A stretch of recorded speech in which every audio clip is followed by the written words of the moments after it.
Maxis FIM Enduro World Championship moves to Europe for the first time in 2015, as Spain's southernmost region of Andalusia hosts the second round of the campaign. This year's world motorcycling capital Jerez is the venue for the first time in its history. It welcomes not only the riders from the season opener 3 weeks ago, but also the first round of the Women's World Championship.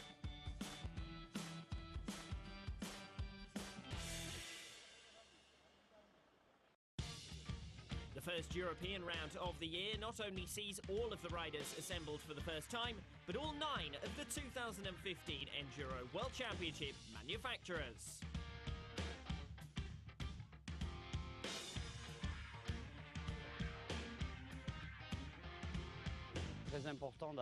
It's crucial to have as many manufacturers as possible in a World Championship.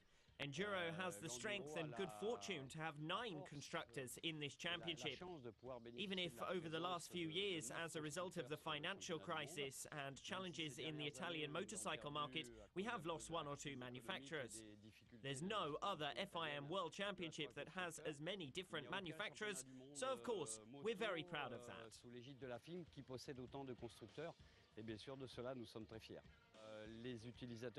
Consumers can very easily get hold of these bikes in stores. The bikes, that are of course factory bikes in the World Championship, do not have any special trick parts. That would be the case in circuit racing or in motocross. So the bikes in the World Championship can all be purchased in the trade at competitive prices.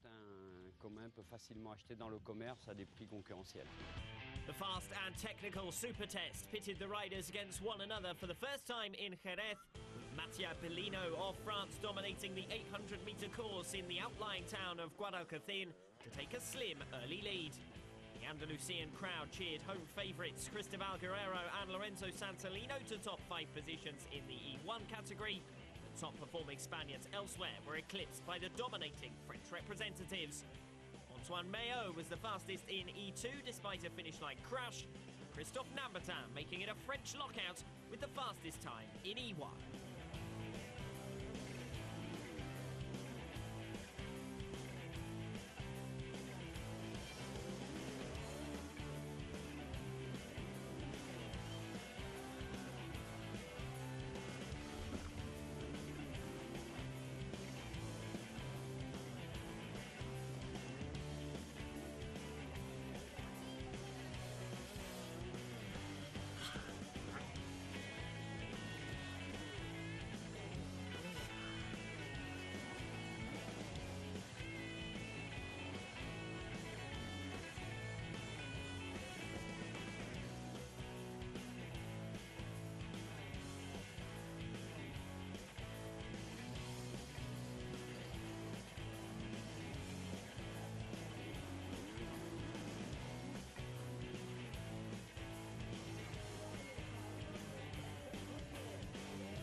The riders were set for their opening tours of the course as the first full day of competition got underway in Jerez.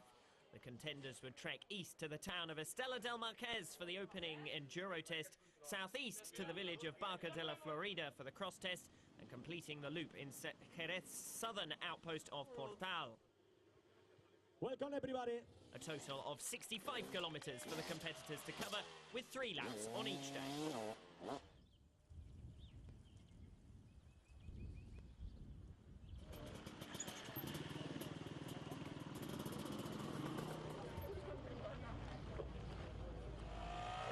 Christophe Nambertin was the fastest in each of the 11 tests through stage 1 on his way to a second Enduro 1 win of the campaign.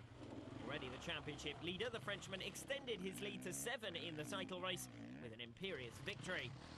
KTM factory rider already had a 4-second lead following his stunning exploits in the super test, and he gradually extended that to almost a minute as his rival struggled for consistency.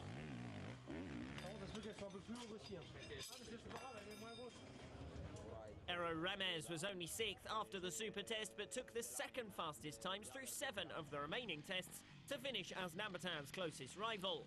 The Finn came into Spain with 4 points to make up on the Frenchman, and that margin was extended as he never got on terms with the reigning champion. But a good second place was some damage limitation in the context of the season, and Ramez will have been content with a second podium of the year. Cristobal Guerrero only recorded top 3 times in a third of the tests in stage 1, but consistency through the day gave him his first podium finish of 2015. The Spaniard sat outside of the top 3 early on, but an impressive second lap propelled him back into contention, and he eventually took third place by a 47-second margin. Lorenzo Santolino was his fellow countryman's closest rival as the Spaniards fought for the final podium place. The Jerez factory rider was the fastest of the pair in the opening 2 tests, but fell back alarmingly as the day went on and almost dropped to 5th. Marc Bourgeois conceded over 30 seconds to his fellow countryman Christophe Nambertin just in the opening 2 tests of the day, and eventually closed to within 3 seconds of a top 4 place. 5 nationalities represented within the top 5 in E1. Home duo Cristobal Guerrero and Lorenzo Santolino both enjoying their best performances of the season so far. A lot of heat, and it was difficult to find the line in the specials with the dust. I enjoyed the specials, particularly the Enduro test, which helped me to increase the gaps to the other riders. I'm happy with another win. Now we need to consolidate tomorrow.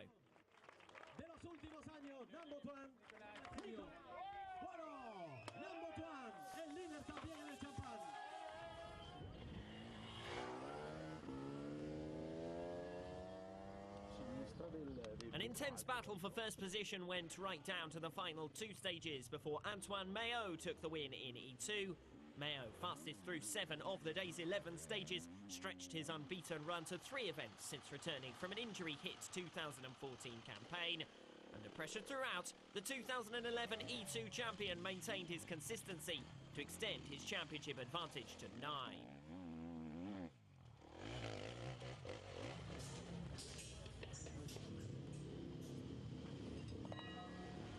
Pierre-Alexandre René has quite literally been second best to Antoine Maillot in each event so far this year, and his desperation to get the better of his rival cost him a chance of taking the win. Aware that the 2 riders were separated by just 0.6 of a second with 2 tests remaining, René attempted to push to extend his lead and crashed instead. The costly incident saw him notch only the 6th fastest time through the 10th test, drop back an insurmountable 10 seconds. After a major crash left him 18 seconds back from the leader following the opening special test, Alex Salvini's stage efforts turned to a damage limitation exercise. He eventually recovered to finish 15 seconds back from Pierre-Alexandre René and in 3rd.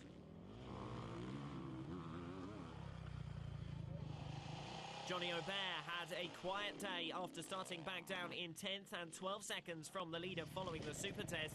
Former motocross star Aubert gained back much of his ground on the cross tests, but could only recover to 4th.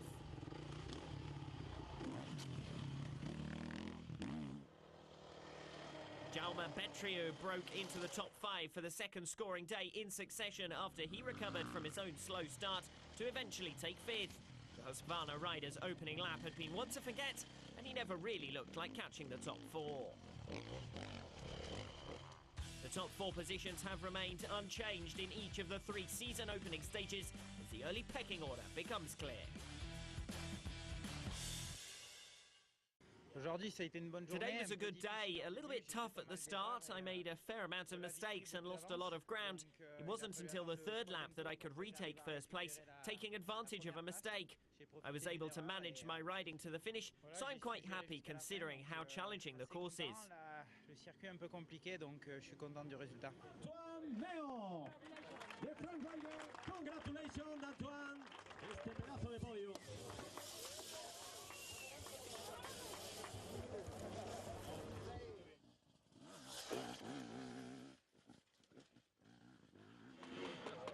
Five different riders were fastest in at least one test as the Enduro 3 category provided another wide-open contest. Mattia Bellino carried a 5-second advantage following his super test win, but that had been eroded and reversed by the end of the opening lap. Bellino put in 3 fastest times in the remaining 6 tests to snatch victory, his 2nd in 2015. This victory looked far more comfortable than it was, as the narrow margin of 15 seconds was only eked out over the closing tests of the stage.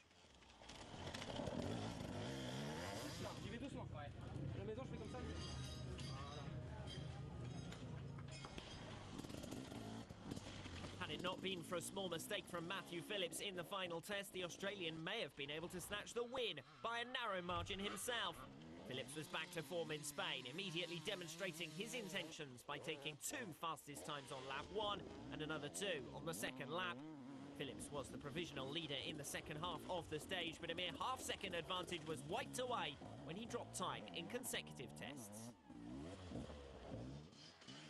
Italy's Manuel Moni was only a bit part player in Chile, but was a podium contender from the Super Test and throughout Stage 1.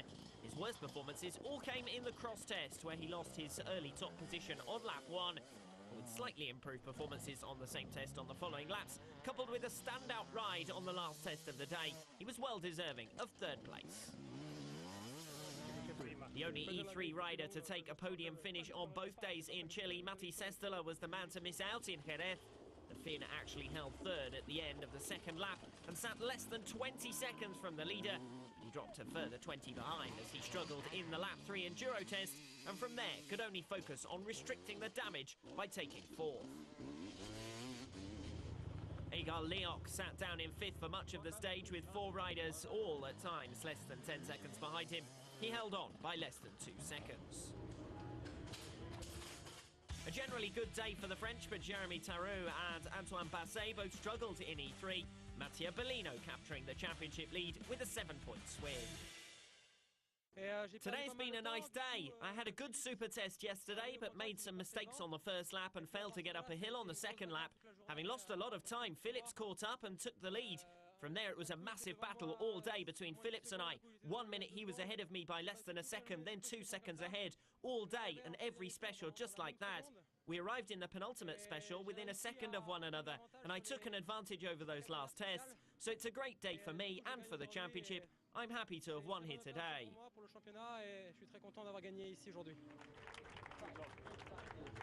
Y pedimos la presencia de Thomas para el francés. Finlandés, bueno, madre mía, el finlandés el primero, no me lo creo. Un finlandés, el más rápido en descorcharse en Matti Sestola. Jamie McCanny continued his unbeaten run in the junior category with a 21-second win over Portugal's Diogo Ventura on day 1. But McCanny's rivals seem to be narrowing the gap as this season goes on, and he had to work even harder on stage 2 to notch a win by just 2 seconds.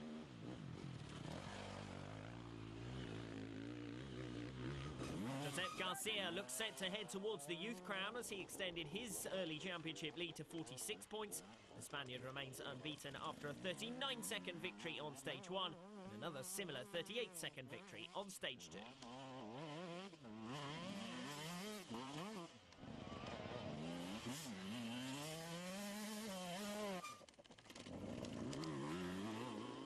Laia Sanz was a comfortable double winner in the first round of the Women's World Championship.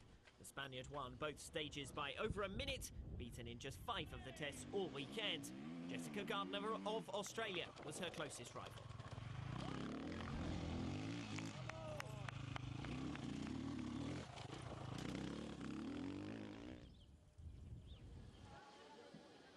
With 32-degree temperatures continuing to challenge the riders, the Stars set off for a second day of competition.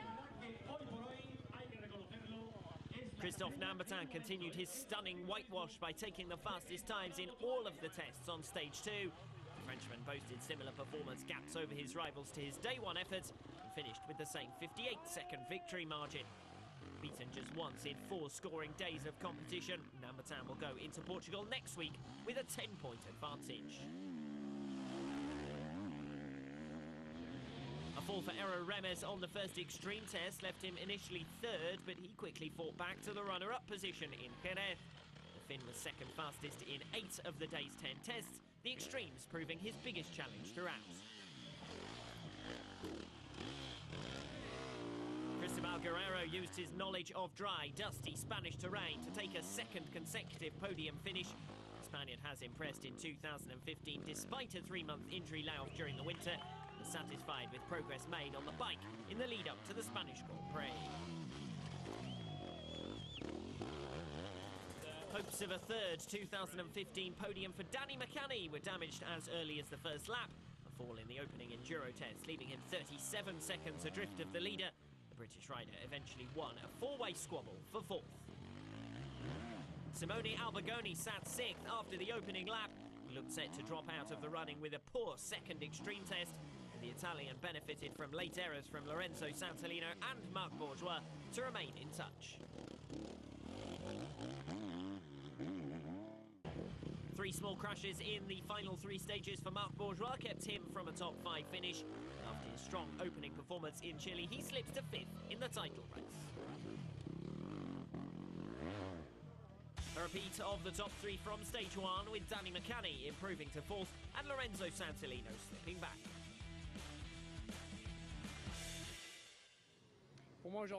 For me, it's another great day, another nice win, which is obviously important for the championship. I felt comfortable on the bike, at ease in the Enduro test, and I even saw that there was a little battle with Antoine in the scratch, so I pushed in the last test, and there it is. Happy to win today. Christophe Nambertin extends his lead from 4 points to 10, with Danny McCanny recapturing third in a closely fought contest.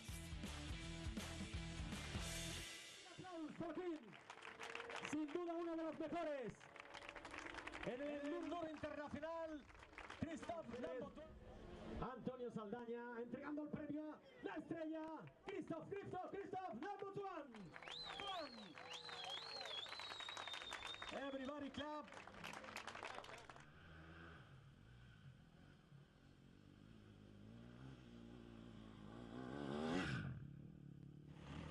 Lap 3 error on the Enduro test almost cost Antoine Mayo the win in the E2 category.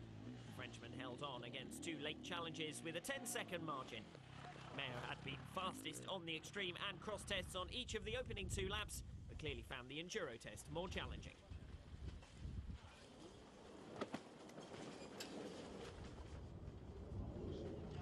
Alex Salvini was already 8 seconds down by the end of the opening lap, and 7 further dropped seconds in the second cross test left him with far too much work to do in his late-day fight back. The Italian set the category's fastest times on 3 specials and put in a particularly impressive third lap with a 6-second gain on Mayo through the Enduro test. But he would have to settle for second place. Nonetheless, his best result of the season so far. Pierre-Alexandre René continued to slip from the championship lead as he only managed third on stage 2 in Jerez. The Frenchman was 10 seconds down on the leader after the opening lap and never looked like recovering from there. The extreme test was Johnny Aubert's weakness on stage 2 as he eventually dropped 16 seconds back from Pierre-Alexandre René in the chase for the final podium position. The leader following the first Enduro test, Aubert lost his advantage in the second special of the day, held fourth from there to the finish.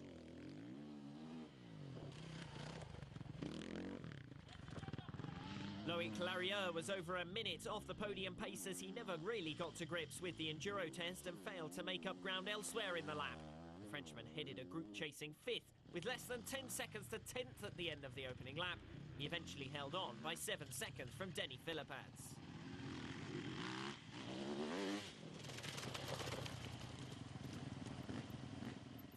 Different manufacturers occupied the top 5 positions in E2, unbeaten from the opening 4 stages of the new campaign. Antoine Mayo has a sizable 14-point lead. Today has been a difficult day. Right from the start of the weekend, I've not been quite right, not riding how I want to and not at ease. So managing to win 2 days like that is good for us, and now we have to get ready for next weekend. Try to ride better and be more comfortable.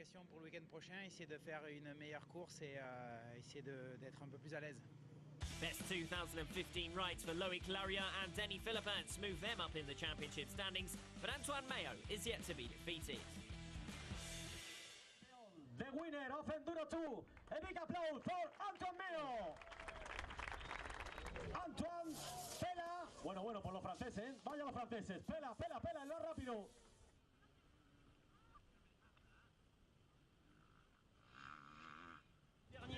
Enduro 3 was again the most closely fought category on stage 2 in Jerez, and it was Mattia Bellino who returned to top spot for a third time in 2015. Bellino found himself as far down in the standings as fourth at one stage following a fall in the first cross test, and a minor crash on the third Enduro test threatened to derail his stuttering fight back, but the Frenchman held on to take the category by just over a second. Matti Sestola was never fastest in any of the specials, but almost managed to take the victory through sheer consistency. A lack of outright pace in the cross test eventually cost him the win, as Mattia Bellino was faster on the other areas of the circuit, and he came up just over a second short. Jonathan Barragan was the lap 1 leader, but a fall in the fourth special dropped him to 5th and cost him 23 seconds that he could never fully recover. The Spaniard will nonetheless have been satisfied with his fight back, as he took the fastest time through the last Enduro test to edge his way onto the podium by just over a second. By the end of the day, he was just 5 seconds short of winner Mattia Bellino. Manuel Moni was a contender for a second consecutive podium on stage 2, but found his best form too late in the day. The Italian was 5th after the opening lap dropped small margins on each run through the cross test, but only starred on the final lap. At his best, Matthew Phillips has been superb in 2015, but his lack of consistency bit him again in Spain. The Australian was 7 seconds faster than his nearest rival in the first cross test and sat just 3 seconds from the leader. The eventual winner, Mattia Bellino, gained 12 seconds on the second Enduro test. Phillips finished 15 seconds back.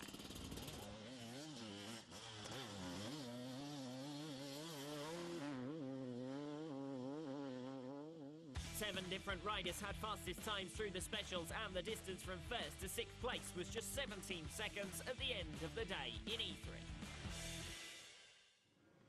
Moni and Barragan were riding really fast, so there were 5 of us who could have won today. I had a 7-second advantage coming into the last lap, so I rode well, but Sestola did a great lap and finished just a second behind me. Thankfully, I got it, which is good for the championship, and I'm happy. But we can't rest because E3 is really tight this year, pretty crazy actually. So the season is going to be long. Le E3 c'est très très serré, c'est un truc de fou donc. With 3 wins out of 4, Mattia Bellino leads by 6 overall.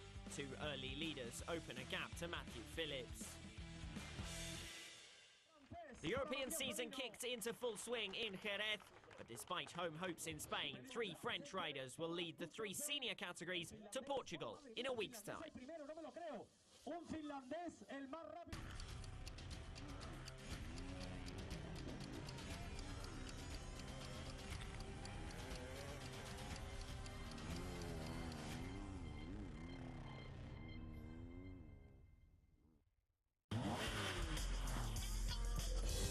Spot the Formula One stars of tomorrow in the F3 Championship.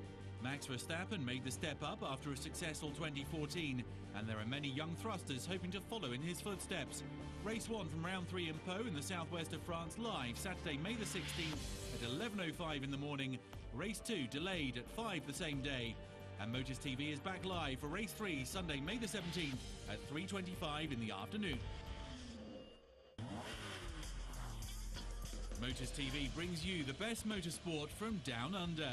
Heading to Winton, Craig Lowndes is the championship leader in the V8 supercars, and series legend Jamie Whincup is down in 5th, though only 87 points behind.